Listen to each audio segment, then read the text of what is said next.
I was not supposed to be home that day. The trip ended early because the meeting was canceled. No drama. No big reason. They just said we were done and could leave. I sat on the bed in the hotel room for a long time after that. I stared at my suitcase. I checked my phone. I thought about calling my husband. Then I decided not to. I wanted to surprise him. We had been married 8 years. Surprises had become small things by then. Coffee already made. A note on the counter. A hug from behind when he didn't expect it. This felt bigger. Coming home early felt like something special.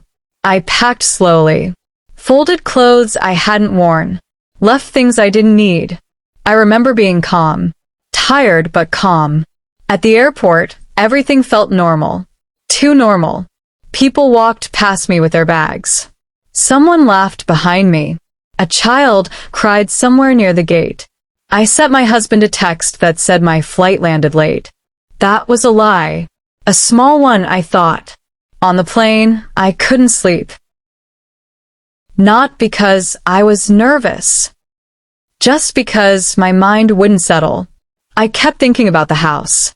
The smell when you open the door. The sound the lock makes. The way the hallway light flickers before it stays on. When I landed, I didn't rush. I waited for my bag.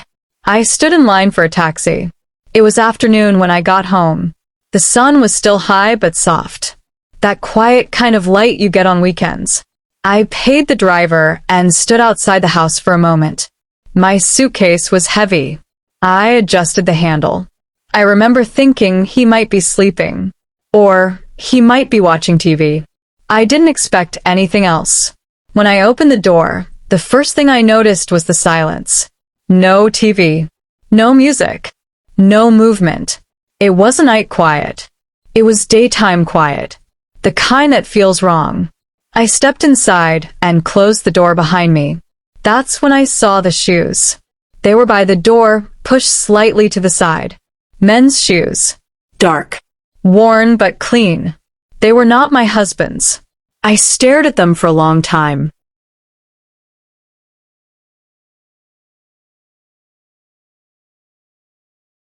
I don't know how long. Seconds. Minutes.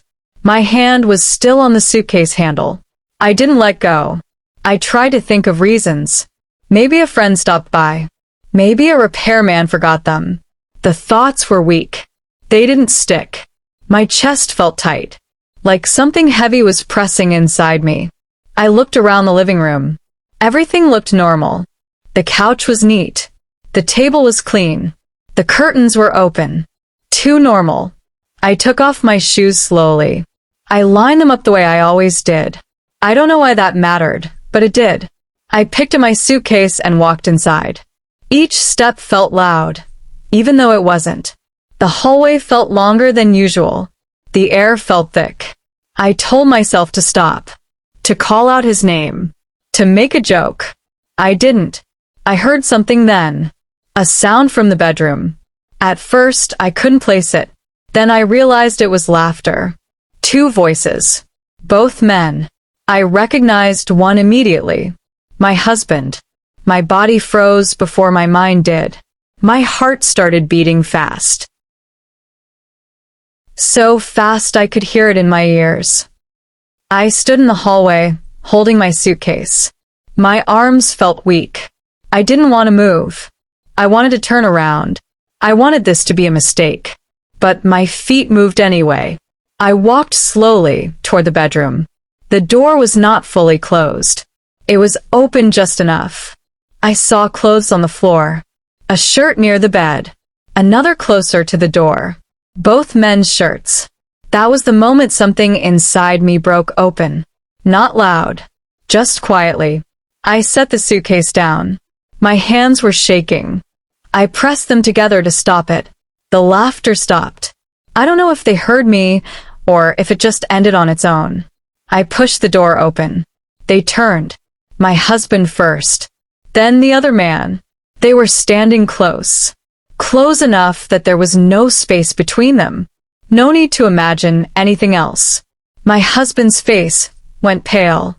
His mouth opened slightly, then closed. The other man looked at the floor. No one spoke. I waited for words.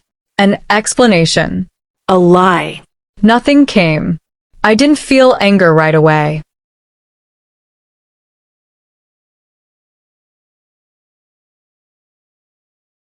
I felt empty. Like the room had drained me of something. I looked at my husband. Really looked at him. He looked smaller somehow. Not like the man I married. Just a man caught. I understood everything without being told. The shoes. The silence. The laughter. There was nothing else to say. I stood there for a moment longer. Then I turned and walked back into the hallway. I didn't run. I didn't cry. Not yet. I walked away from the bedroom, but I didn't leave the house. I don't know why. I stood in the hallway with my back to the wall. The paint felt cold through my shirt. Inside the bedroom, I heard movement. Soft sounds. Someone shifting their feet. No one followed me. No one called my name. That silence hurt more than noise. I slid down slowly until I was sitting on the floor. My knees came up to my chest. I held them there like that could keep me together. My ears kept listening even when I didn't want them to. I heard my husband say something. His voice was low. I couldn't hear the words. The other man answered. Quieter. I pressed my palms against my ears. It didn't help. My mind started running through old moments. Small ones. Ones I never questioned before. Times he came home late. Times he said he was tired and didn't want to talk. Times he turned away in bed. I had blamed work, stress, life. I had never thought of this. I stood up and walked toward the kitchen.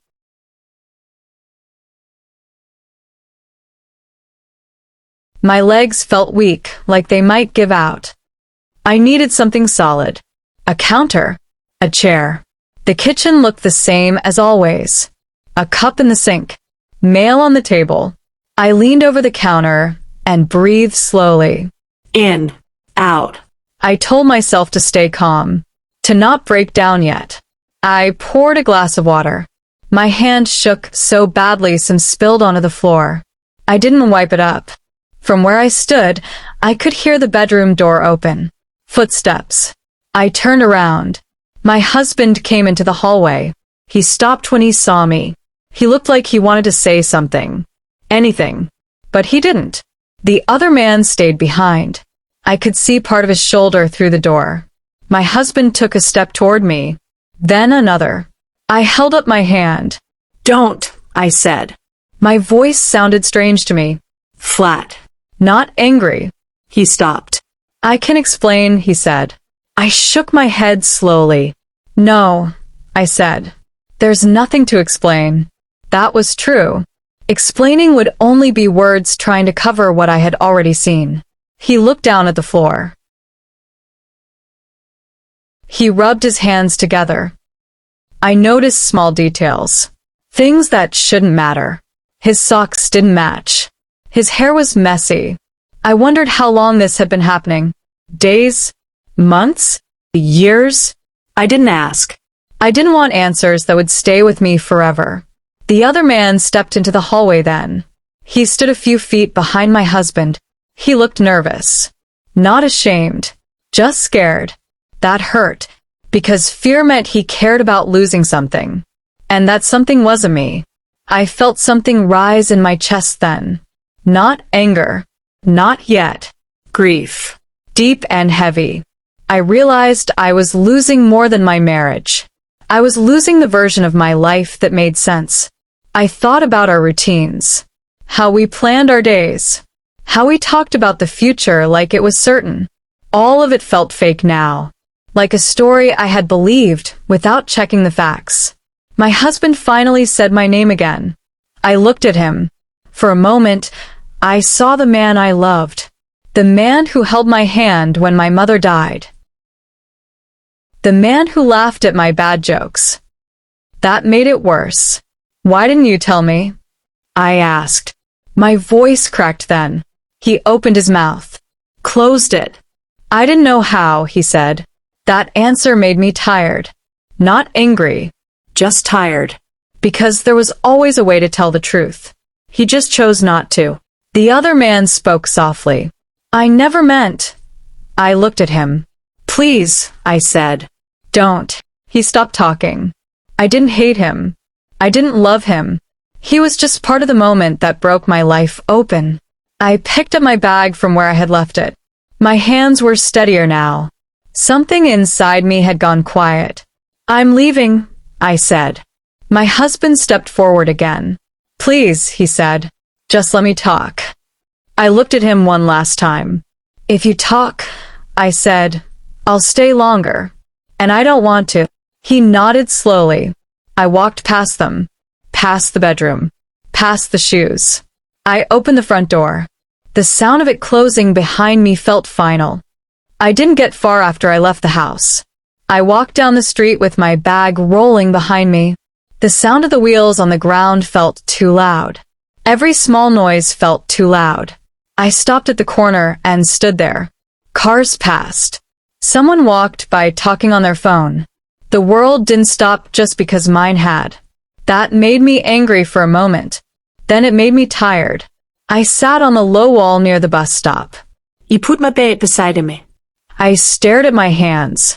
They looked normal, like nothing had happened. I waited for something to hit me. Pain. Shock. Tears. Nothing came. My phone buzzed. His name showed on the screen. I didn't answer. It buzzed again. Then again.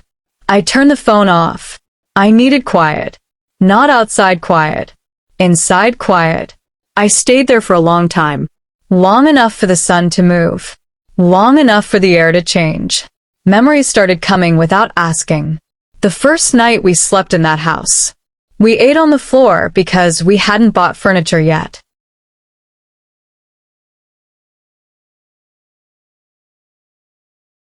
We laughed about it. The first time, he forgot our anniversary. The way he looked guilty, but not surprised.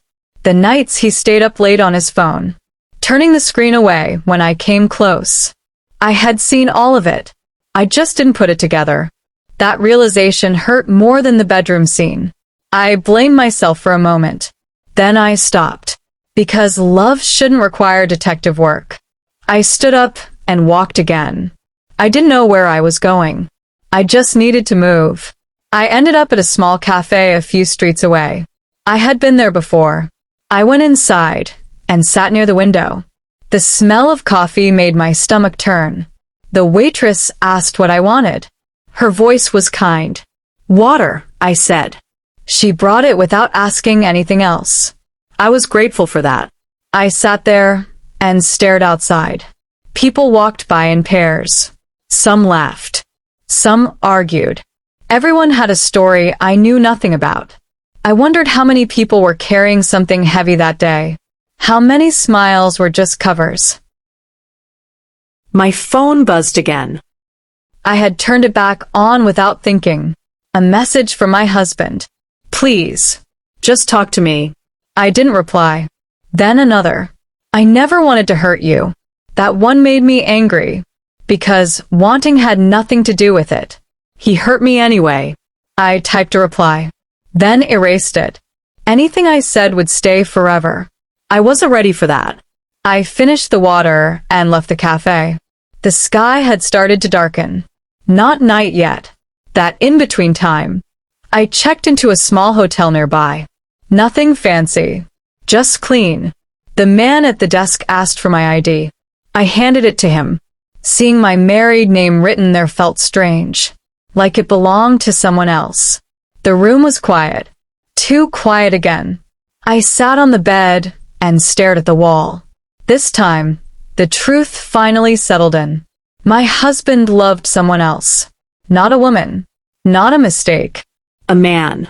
That part didn't shock me as much as I expected. What shocked me was how long he must have known. How long he let me plan a future with him, while he lived a different one. I thought about all the times he told me he loved me, About the mornings we shared. About the life we built. I wondered which parts were real, That question felt dangerous. I didn't want to lose every memory. Some of them had to stay real, or I would lose myself too. I lay down on the bed, fully dressed, shoes still on. I stared at the ceiling. I imagined going back, screaming, demanding answers. I imagined staying, trying to understand, trying to fix it. Both thoughts made me feel sick. I realized something then. The truth wasn't just what I saw in the bedroom. The truth was that he had already left me. He just hadn't moved his things out yet. That thought stayed with me as I closed my eyes. I didn't sleep, but I rested. And when I opened my eyes again, I knew this was only the beginning. I woke up before my alarm. For a second, I didn't remember where I was. The room looked unfamiliar. Plain walls, thin curtains. Then it came back. The shoes, the bedroom, the silence. My chest tightened again, like it had never relaxed. I sat up slowly. My body felt stiff, like I had slept wrong, even though I barely slept at all. I checked my phone. 10 missed calls. Messages stacked on top of each other. I didn't open them. I went to the bathroom and splashed water on my face. I looked at myself in the mirror. I looked the same. No sign on my face that my life had cracked open. That felt wrong. I brushed my teeth. I tied my hair back. Normal things. Doing normal things felt strange, like I was pretending.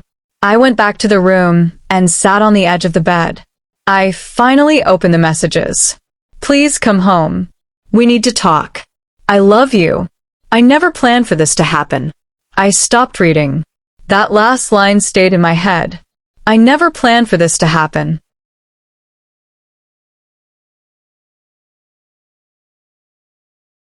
I wondered what part he hadn't planned. The love, the lying, or me finding out. I remembered all the chances he had to speak. All the quiet nights. All the moments when honesty could have slipped out. He chose silence every time. That was what he didn't say. He didn't say he was struggling. He didn't say he was confused. He didn't say he felt different. He let me believe everything was fine. That felt cruel in a quiet way. I packed my bag properly this time. Folded clothes. Zipped pockets. I checked out of the hotel before noon. The front desk clerk smiled at me. I smiled back. I wondered how many people smiled while breaking inside. I walked for a while before deciding where to go. I didn't want to see anyone I knew yet. I ended up in a park and sat on a bench. Children ran past me. A couple argued quietly nearby. Life kept moving. I thought about our wedding again. He cried that day. Real tears. I used to think that meant everything. Now I wondered if tears could lie too. I thought about our plans. Trips we never took, names we talked about. I didn't feel angry thinking about them.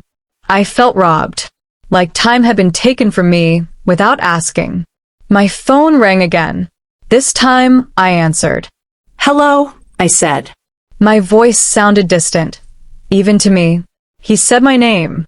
He sounded broken, or maybe scared. I just want to explain, he said. I closed my eyes. I know, I said, but explanations don't change facts. He was quiet for a moment. I never meant to hurt you, he said. That sentence again.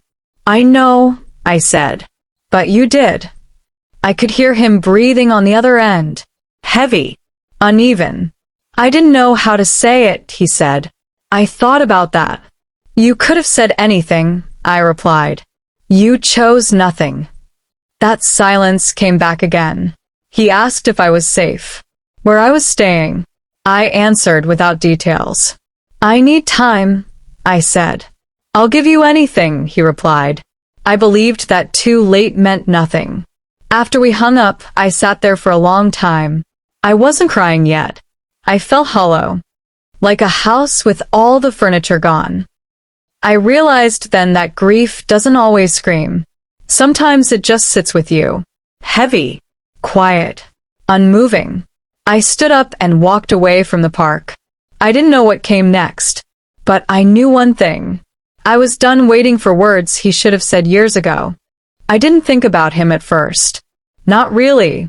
My mind stayed on my husband, on us, on what we had been. But the other man was there whether I wanted him to be or not. His face kept coming back to me. The way he looked down. The way his hands shook when he spoke. A few days passed. I stayed with my sister. I told her something was wrong, but not everything. Not yet. At night, when the house was quiet, I thought about him more. Not with anger. With questions. Who was he? How long had he been in my life without me knowing? One evening, my husband sent me a message. He wants to talk to you.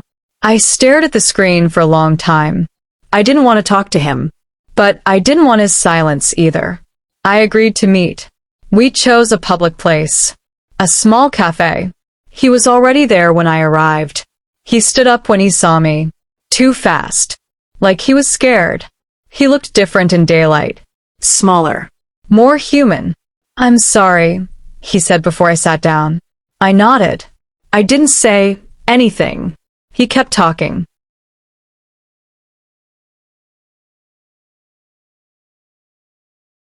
He said he didn't plan for things to go this far.